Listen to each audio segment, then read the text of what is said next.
ଡଙ୍ଗାରେ ଆଉ ଜୀବନକୁ ବାଜି ଲଗାଇକିରି ଆଉ ଯାତାୟାତ କରୁଛନ୍ତି ଏଠି ଦେଖନ୍ତୁ ଦର୍ଶକ ବନ୍ଧୁ ଆଉ ଏଇ ସ୍ଥାନରେ ଯଦି ସ୍ଥାୟୀ ପୋଲ ଯଦି ନିର୍ମାଣ କରାଯିବ ତାହେଲେ ଲୋକ ଉପକୃତ ହେବେ। ଆଚ୍ଛା ଭାଇ ଆପଣଙ୍କ ନାଁ କ'ଣ?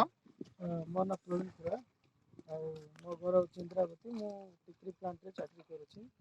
ମୁଁ ସବୁବେଳେ ଡଙ୍ଗାରେ ଯିବା ଆସିବା କରୁଛି। ବେଳେବେଳେ ଯେତେବେଳେ ବର୍ଷା ହେଉଛି ପାଣିଟା ବଢ଼ୁଛି, ମୁଁ ଥରେ ଥରେ ଡରି ଯାଉଛି କି କେତେବେଳେ ଡଙ୍ଗାଟା ପଲଟି ଯିବ। ଅନେକ ଥର ହେଇଛି, ମୁଁ ଜଣେ ଲୋକକୁ ବି ମରିବାଟା ବି ଦେଖିଛି।